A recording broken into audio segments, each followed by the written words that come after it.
피봇은 회전시키다라는 뜻이래요. 그러면은 뭐를 회전을 시킬 거냐면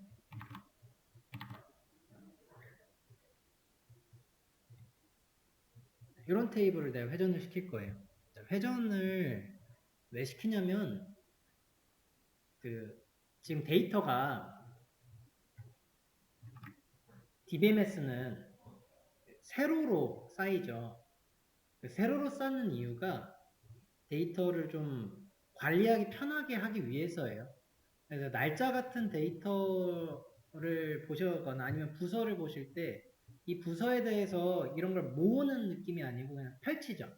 그래서 10번 부서에 누구 있고 20번에 누구 있고 30번, 20번, 30번, 10번 해가지고 그냥 늘려뜨려 놓는 방식으로 데이터를 추가할 때 빠르게 그냥 할 수가 있는 거죠. 피봇은 이런 세로의 데이터를 이제 90도 딱 돌려가지고 가로로 보겠다는 거예요. 근데 가로의 위쪽에 그 열을 세로 만들어 주셔야 돼요. 여기가 새 거야, 세로. 왜냐면은 어떤 식으로 보기 위한 것들을 내가 지정을 해줘야 되는 거고요. 지금 같은 경우에 이제 예시로 보시면은 현재 이 EMP 테이블에 직업, 부서, 셀러리가 있어요. 얘들을 이 부서별로 그 셀러리의 합을 보고 싶어요. 그랬을 때 우리가 쓸 수 있는 방법이 부서별이니까 group by DPT 넘버 할 수 있죠. 이렇게 하시면은 그룹 바이 할 때는 항상 여기에 좀 썸이 좀 있어야 돼요. 썸 셀로 합시다. 오라클은 그 그룹 바이를 쓸 때 반드시 저기 넣어야 돼요. 그룹 집계함수를 넣어야 돼요.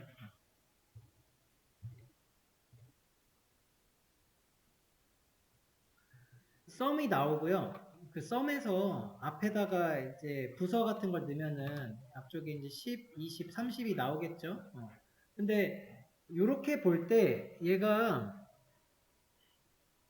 좀 부족한 거예요.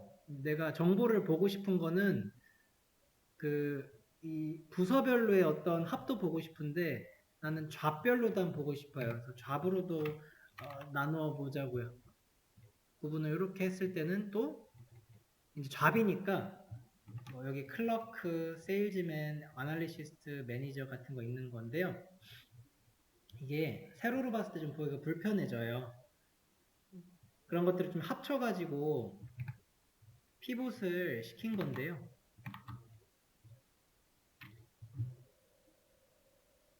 기존에 있던 데이터들을 이 from에다가 서브 쿼리처럼 넣는 거고요.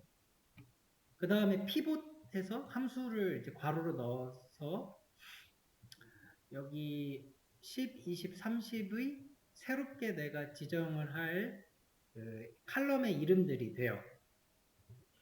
그 이름 안에다가 그러니까 이름이자 이제 데이터죠. 10, 20, 30이 있다는 거고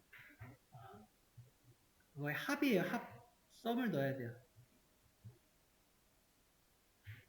이게 클럭에 가지고 있는 사람 중에서 10번의 합을 지금 구해준 거고요. 아날리시스 때 20번에 있는 합을 구해줬어요. 피봇에 일단 사용하는 방법은 여기 있는 틀을 적어놨는데 한 번씩 보시고 피봇을 쓸 때 집계함수가 꼭 들어갑니다. 집계함수를 쓰려고 쓰는 거예요. 내가 와이드하게 세로로 칼럼식으로 보지 않고 열로 보려고.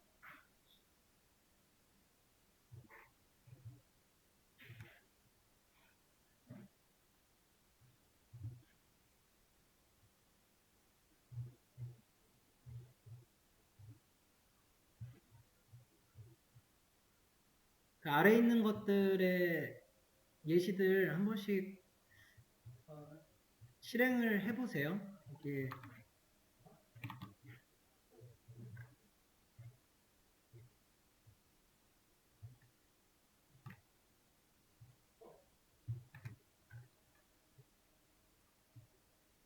다수의 집계함수도 사용이 가능하다고 해서 실행해 보시면은, 그러니까 다수라고 하는 거는 그 여기서는 썸 했고요. 여기서는 카운터 했고 그런 다수의 거를 했다는 소리고요. 그러면 이거를 분석할 때 더 편한 거예요. 클럭이라는 사람이 10번 부서에서는 전체가 1300인데 몇 명이냐면 한 명이구나 보기가 편한 거죠.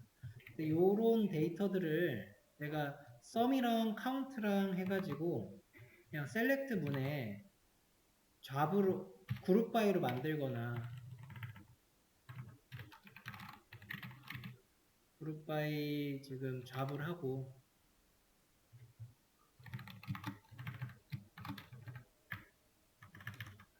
썸셀 그 다음에 카운트 올이 있나? 있구나. 네, 이렇게도 볼 수가 있는데 이거는 지금 그 피봇 처리랑 좀 달라요.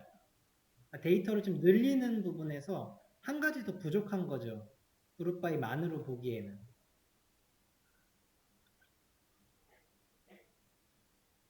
여기에 뭐가 부족하냐면 이게 DEPT 별로 나눌 수가 없어요. 그룹 바이 하나만 되잖아요. 그러다 보니까 이게 없죠. 자꾸 뭔가 이렇게 더 하고 싶은 거예요. 이만 그룹 바이로는 좀 부족해. 그래가지고 두 개의 어떤 그룹핑 할 수 있는 느낌인 거죠. 두 가지의 기준을 세워가지고 좌별로도 하고 나는 DPT별로도 하고 싶어 하는 결과가 이런 피봇절을 사용해서 보셨을 때 피봇이 지금 DPT별로도 좀 나눠놨고 포문으로 그 다음에 셀러리 집계함수도 쓰고 있거든요.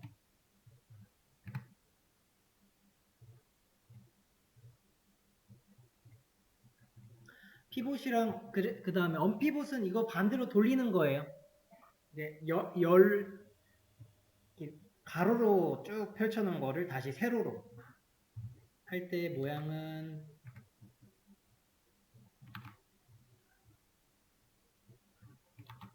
이걸로 했었나요?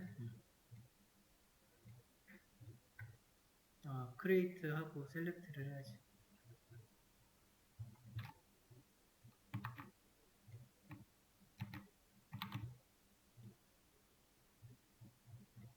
언피봇.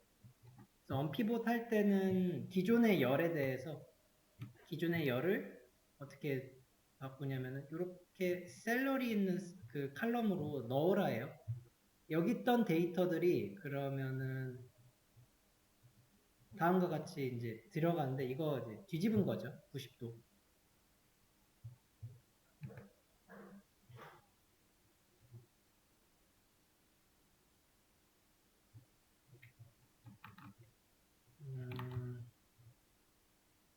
이런 데이터였거든요. 이런 데이터를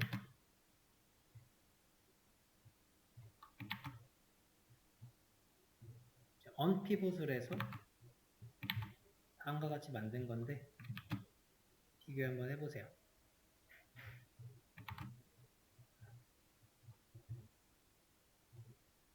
이렇게 해서 언피봇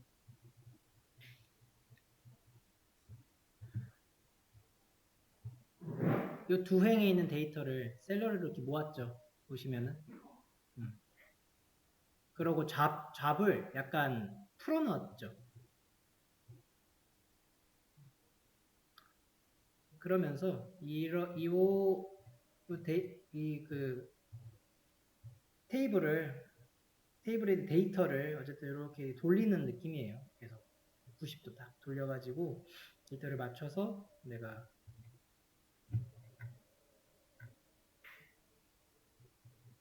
다시금 데이터를 넣기 편한 방식으로 바꾼 거죠. 그냥 잡 같은 거 다 반복들 다 빼고 데이터 중복 같은 거 풀고 이런 느낌의 언피봇인데 피봇이랑 언피봇은 저희 문제집이 없어요. 그리고 정기 표현식도 문제 없어요. 그래서 이 친구들은 시간이 되면은 그 인터넷에 잘 정리되어 있는 링크 하나 드리면서 거기 있는 문제들을 같이 보도록 하겠습니다. 그 다음에 정기 표현식 넘어보시면은 얘 요즘에 문제가 한두 개씩 꼭 나오는 것 같더라고요. 적어도 한 개는 나올 겁니다. 정기 표현식은 그 어려운 건 아닌데 각각의 이 문자들이 무슨 의미를 하는지를 좀 외워가셔야 돼요. 사용하는 방법은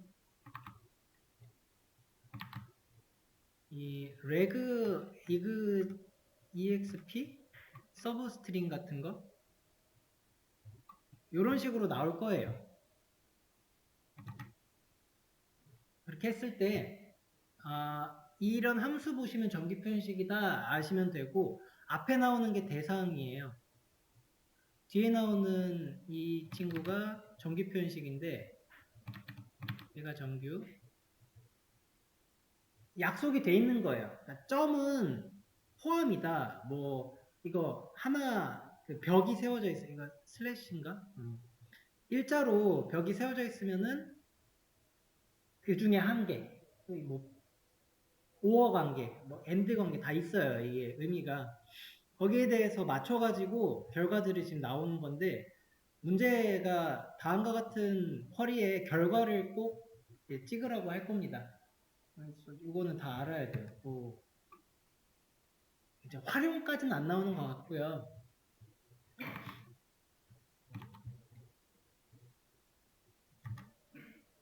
여기에 있는 이런 의미가 뭔지, 웃음 의미가 뭔지, 그 다음에 달러 의미랑 점이랑 그리고 이렇게 대괄호 쓴 거, 대괄호 쓴 거 안에 A에서 Z까지 이렇게 있는데 A에서 Z까지는 전부 다른 소리예요. 문자. 근데 이게 대문자로 돼 있는 거랑 소문자로 돼 있는 거랑 차이가 또 있거든요. 그런 부분들을 그러니까 이게 찾아보시면 돼요. 어렵다거나 그런 느낌은 아닌데 좀 귀찮은 느낌이에요. 외워야 되니까.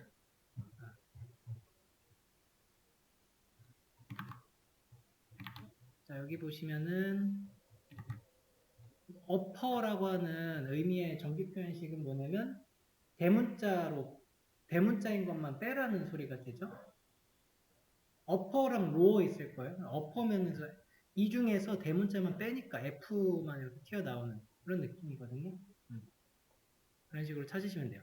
여기서는 A, B 괄호하고 뭐 C인데 하니까 A, C가 나오죠. 정기 표현식의 그 목적은 수많은 문자로 된 데이터들이 있을 텐데 그런 문자에서 내가 원하는 거를 이제 찾고 싶은 거예요. 근데 그걸 찾을 때 이거를 다 where랑 like랑 뭐 그런 거 와일드카드랑으로만 찾기는 좀 어려울 수가 있거든요. 특히 전화번호 같은 거 찾을 때 전화번호에 생긴 모양이 이런 식이잖아요. 어쨌든 쭉. 이 하이픈 같은 것들을 쳐내는 작업이 웨어로서 조금 어려울 수가 있거든요. 정기 표현식으로 하면 되게 간단해질 수가 있어요. 숫자만 뽑아내. 숫자 몇 자리만 뽑아내. 이런 게 되거든요. 앞에 숫자에 뭐 띄어쓰고 해서 이제 검색 용도로 나온 게 정기 표현식입니다. 하여튼 쿼리로서는 다음과 같은 함수로 쓰일 거고 여기에 대한 결과들을 찾아내는 걸로 공부하시면 돼요. 그래서 피봇이랑 언피봇은 간단한, 그러니까 기본적인 그 쿼리의 사용법에 대해서 다음과 같이 되는구나를 우선은 체크해 주시면 돼요.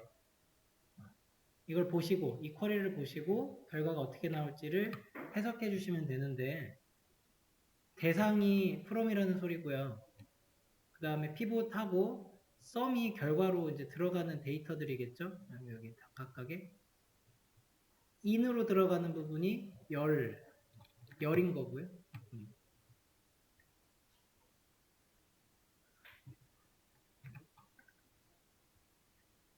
for 앞에가 기준 컬럼이죠. 그러니까 TPT 넘버, for in.